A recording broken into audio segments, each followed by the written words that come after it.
This was the first time in my life that I feel like I don't have a disability.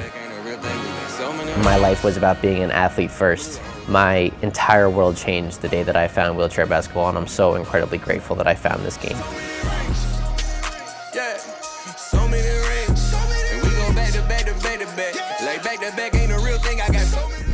Hey everyone, I'm Steve Serio. I play wheelchair basketball for Team USA. I am a two-time Paralympic gold medalist, one-time bronze medalist, and this is a day in the life with a workout with me.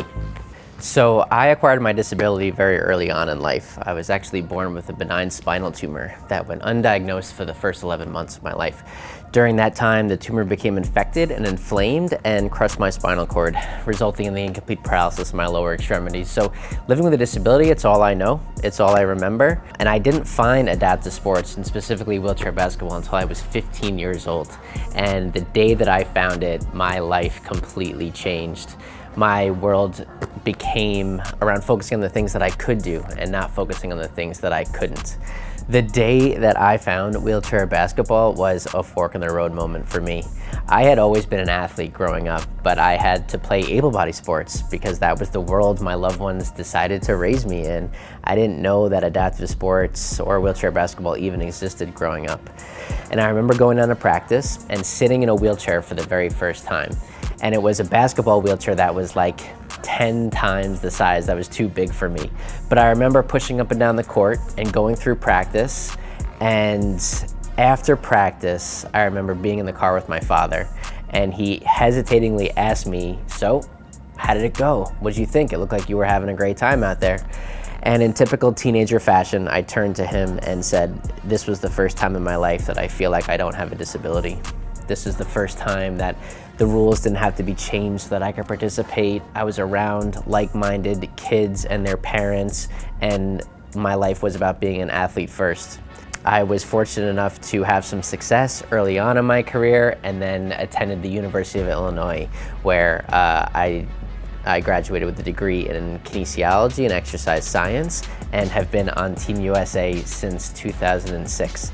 I've competed in the last 4 Paralympic Games, and Paris will be number 5 for me. So a typical practice day for our Team USA consists of at least 2 practices a day.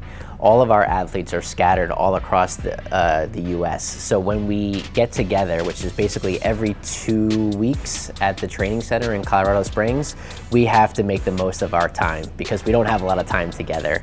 We usually go for about 3 or 4 days at a time. So our practice days consist of 2 on-court sessions and then 1 either weightlifting session, mental health, sports psych session, and basically it's all work when we're in the gym all together. We need to build that just that camaraderie with each other.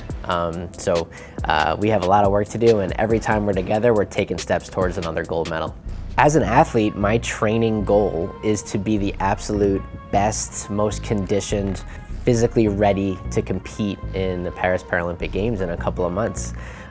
Team USA athletes say that this is not just a 1-year or 2-year endeavor, it's a lifestyle that you have to accept, not only for yourself, but for your loved ones as well. Your nutrition plan has to be dialed in, your training program has to be dialed in, your mental health program has to be dialed in. It's a lifestyle, and Paris will be the culmination of years and years in the making for these athletes. So when you are watching the Olympic or Paralympic Games in a couple of months, know that the work that is being put in by those athletes spans back years of their life. And we're just excited to show the world what we have up our sleeve and hopefully bring home another gold medal. A typical warm-up for us before I start my strength and conditioning program always consists of like rotator cuff and shoulder warm-ups. So you'll see that I'm about to jump into the bands. It's something that we always have to work through as an adaptive sports athlete. Our shoulder health is so vital to our success as an athlete because, hey, if one of my shoulders go, then I am pretty immobile. So we have to keep our shoulders healthy. It's something that I focus on day in and day out each time I'm in the gym.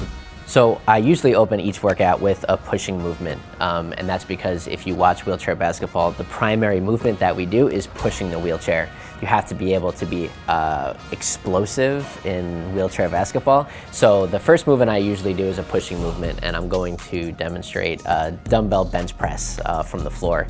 It's one of the ways that we can stabilize our shoulders, but also get the chest activation that we need to be able to, increase our speed and agility on the court.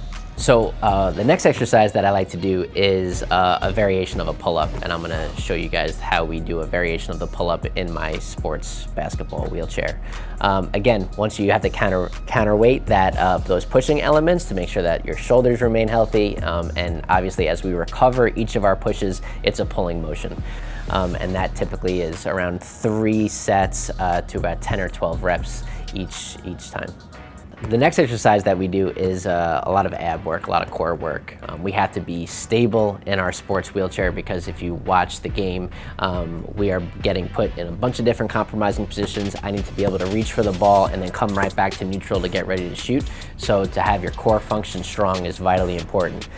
This exercise is called like a halo dumbbell exercise, and we usually do 3 sets of this ab exercise for about a minute each time.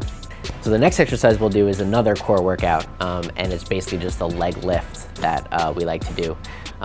This is the way that I can activate my lower core, my lower ab muscles to the best of my abilities. This one is a little bit unique because not everybody can do this exercise depending on their disability, but this is one way that I get to activate my lower abs. So the next exercise we're going to do is a variation of a deadlift to curl to press. One of the most functional wheelchair basketball movements is you have to be able to pick the basketball up off the floor and then get ready to go into your shooting motion. And this exercise kind of mimics that. So it's a 3 exercise all in one. We do I'll do a deadlift from the floor. I'll curl up and I'll press the dumbbell up. And we usually do 3 sets of this one with 8 to 12 reps. Hey guys, I'm Steve Serio. Thanks for following along as I showed you a little bit about our Team USA workouts. Follow us along as we compete for gold in Paris in August. Be good.